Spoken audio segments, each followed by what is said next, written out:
Bonjour, notre intervention est intitulée La pensée d'Émile Durkheim entre sociologie et solidarité. Introduction. Il n'invente pas la sociologie mais donne à cette science sa méthode. C'est Durkheim, Émile. En ce sens, elle est peut-être le plus actuel des sociologues classiques. D'Auguste Comte, celui qui fit de la sociologie une science, il garde la préoccupation de faire de la sociologie une science autonome. On notera aussi une influence de Spencer et de Renouvier. De ces derniers, il retient l'idée de faire de la morale une science positive. Intéressé par les précurseurs de la sociologie, par exemple Aristote, Montesquieu, il s'opposera en revanche aux thèses socialistes qu'il considère comme étant la conséquence du dérèglement de la société plutôt qu'un remède à ces maux. La vie de Durkheim. Émile Durkheim naît à Épinal en 1858 dans une famille de rabbins. Brillant élève, il prépare au lycée de Louis le Grand le concours d'entrée à l'école normale supérieure où il entre en 1879. Il a pour condisciples Bergson, Blondel, Jaurès, Genet, mais admire surtout deux de ses professeurs, Festel de Collonges et Émile Botero. Il obtient en 1887 une chaire de pédagogie et de sciences sociales à l'université de Bordeaux, alors qu'il n'est encore que l'auteur de 3 articles dans la revue philosophique. Conséquence d'un voyage en Allemagne pour étudier les sciences sociales auprès de Wundt, et en 1893, il publie de la division du travail social, qui était aussi sa thèse de doctorat.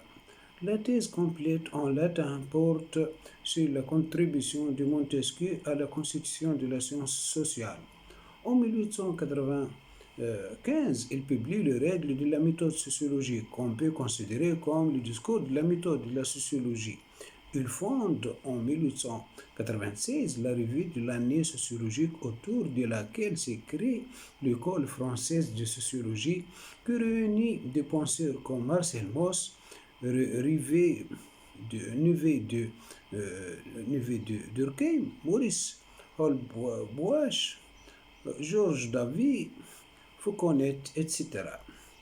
En 1897, Durkheim publie Le Suicide, nommé professeur à la Sorbonne en 1902, comme suppléant de Ferdinand Buisson à la chaire de sciences de l'éducation.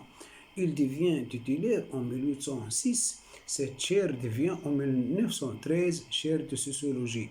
Elle se consacre désormais essentiellement à son enseignement et à sa revue.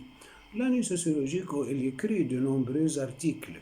Bouleversé par l'affaire de Dreyfus, son intérêt pour le phénomène religieux aboutit en 1912 à la publication de formes élémentaires de la vie religieuse. La Première Guerre mondiale lui inspire quelques écrits de circonstances. Il meurt à Paris le 5 novembre 1917. Les principales œuvres sont de la division du travail social 1893, puis Contribution de Montesquieu à la constitution de la science sociale 1893, les règles de la méthode sociologique 1895, puis le suicide, étude de sociologie 1897, puis les formes élémentaires de la vie religieuse 1912. Le règle, premièrement, sa philosophie, le règle de la méthode sociologique. La méthode, qu'est-ce que, qui peut, qui peut faire de la sociologie une science positive? Quelles sont les méthodes qui doivent être celles de cette discipline pour qu'elle soit scientifique? Telles sont les deux questions au centre des règles de la méthode sociologique. Il faut dire Durkheim considérer les faits sociaux comme des choses. Chose signifie ici fait physique. Cela signifie-t-il que les faits sociaux sérieux assimilable à des faits physiques. Ce n'est pas ainsi qu'il faut interpréter la phrase. Durkheim veut dire que la méthode en sociologie doit être analogue à la méthode en physique. Or, que fait le physicien? Il tente d'expliquer les faits. Expliquer n'est pas comprendre. Expliquer, c'est analyser, chercher le cause, alors que comprendre, c'est ramener à l'unité, faire la synthèse. Prenons l'exemple de ces faits sociaux qui est le mariage. Une approche compréhensive consisterait à se demander quelles sont les fins qui poursuivaient les hommes en se mariant. Se demander pourquoi ils se mariaient. Quelle que soit la motivation, par amour, par intérêt, une telle étude permet-elle de rendre compte de ces faits sociaux qui est le mariage? Durkheim répond négativement. De la même façon que le physicien ne cherche plus, depuis que la physique est devenue une science, la fin des phénomènes, mais leur cause. De même, le sociologue recherchera la cause de faits sociaux. Cela signifie aussi que les hommes ne sont pas tout à fait libres, puisque leurs comportements zones de cause sont contraints. Dire qu'il faut considérer les faits sociaux comme des choses, c'est aussi dire que ces phénomènes ne sont pas immédiatement transparents pour l'intelligence, pas plus que les faits physiques, et qu'il faut donc recourir à une démarche inductive utilisant d'observation et d'expérimentation. Traiter les faits d'un certain ordre comme des choses, ce n'est pas les classer dans telle ou telle catégorie de réel. C'est observer vis-à-vis de une certaine attitude mentale, c'est en aborder l'étude en prenant pour principe qu'on ignore absolument ce qu'ils sont et que leurs propriétés caractéristiques, comme les causes inconnues dont ils dépendaient, ne peuvent être découvertes par l'introspection, même le plus attentive. On remarquera dans cette situation l'affirmation selon laquelle il faut rejeter l'introspection. Ce n'est pas par une observation même attentive de nous-mêmes qu'on pourra expliquer le comportement humain, mais aussi l'idée que faire de la sociologie, c'est rechercher les causes du phénomène, c'est-à-dire les expliquer. Mais quels sont ces faits sociaux qu'il s'agit de considérer comme des choses? Durkheim reconnaît le fait social à ce qu'il exerce une contrainte sur l'individu, ainsi que nous le disions plus haut. L'homme n'agit pas librement, mais son comportement dépend d'un contexte social qui le fait agir. Durkheim affirme que l'explication d'un fait social doit toujours être recherchée dans un autre fait social. Par exemple, dans le suicide, Durkheim balayera les explications d'ordre naturel. Si un suicide davantage ont été dans camp hiver, ce n'est pas parce qu'il y a fait plus chaud, explication naturelle, mais parce que l'intensité de la vie sociale vraie varie selon les saisons. La société entraîne des corrections, coercition, coercition, des contraintes plus ou moins explicites. La vérité première n'est pas l'individu, mais la société. Ou pour le dire autrement, la société ne s'explique pas comme une somme d'individus, mais c'est plutôt le comportement individuel qui s'explique par la société. Une société n'est pas le simple somme des individus que la compose, mais elle est en plus les relations complexes qui s'instaurent entre ces individus.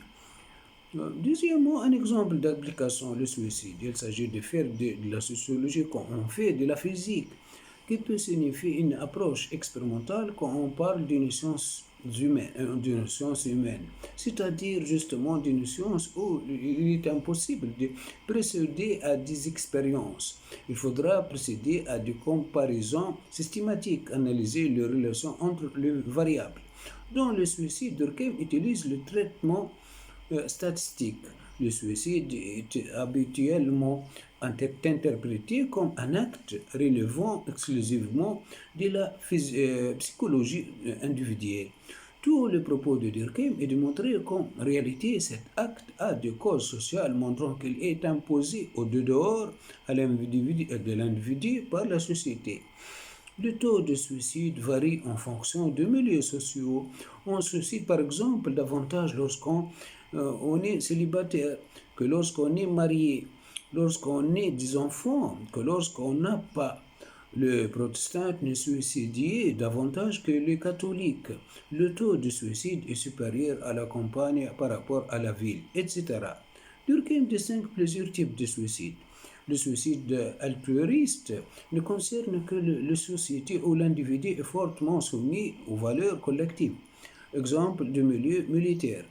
Le suicide égoïste, le suicide anomique lié au dérèglement de la société, l'anomie et l'absence de normes. On constate que lorsqu'une société traverse une grave crise, guerre, famine, les suicides sont moins nombreux qu'en période de prospérité économique. Une exposition universelle à Paris s'accompagne toujours d'une augmentation des suicides dans cette ville.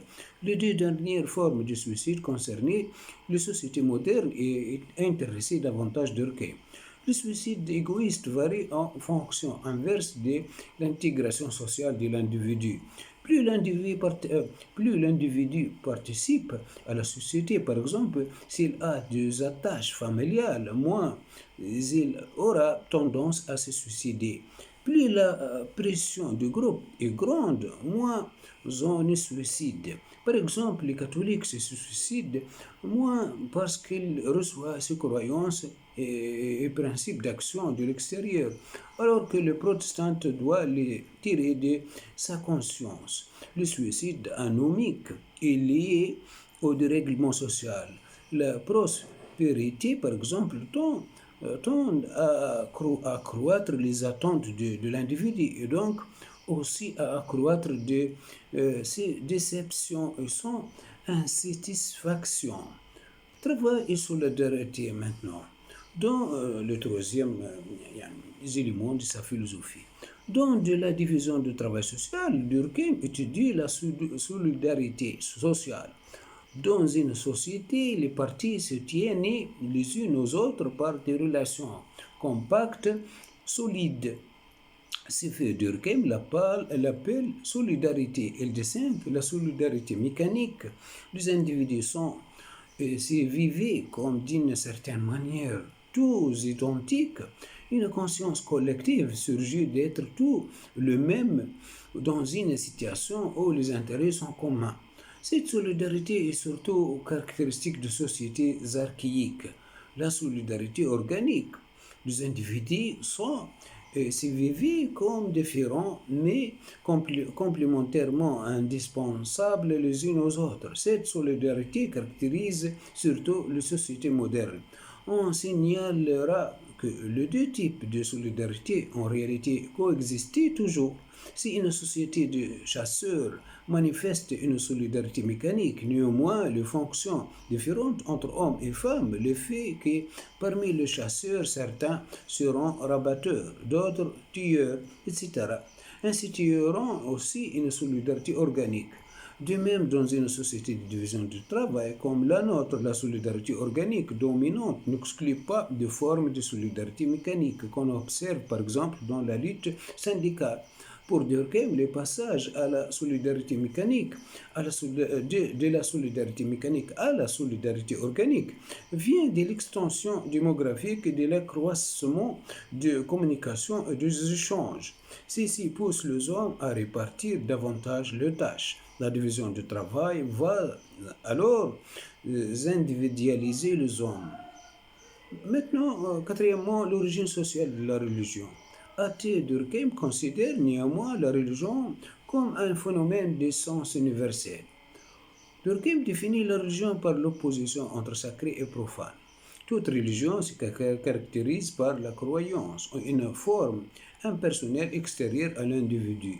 Or, il est symptomatique que la seule force réelle qui dépasse les individus n'est autre que la société. La religion ne serait alors qu'une transposition de la société. Dieu est extérieur, supérieur à l'individu, comme la société est extérieure et supérieure à l'individu. Il est contraignant comme la société nous impose des contraintes. Dieu n'est donc que la transfiguration inconsciente de la société. La loi divine n'est rien d'autre que la loi sociale divinisée. Quand notre conscience parle, c'est la société qui parle en nous. Ou encore, le devoir, c'est la société en tant qu'elle nous impose ses règles, assigne de bornes à notre nature. Ainsi, la morale religieuse, comme l'idée de sacré, trouver leur source dans la société. Est-il ni nul besoin de présupposer l'existence de Dieu pour expliquer d'où vient la religion. Il ne s'agit d'ailleurs pas d'une critique de la religion, car Durkheim pense qu'elle a une utilité. Elle renforce l'autorité de loi sociale. On obéit plus facilement à un Dieu qui est censé tout voir qu'à l'autorité sociale seule dont on peut toujours espérer. L'impunité pour peu qu'on ait l'intelligence de ne pas se faire prendre. Voilà, notre intervention autour de Emile Durkheim est terminée. Merci bien de votre attention. Au revoir.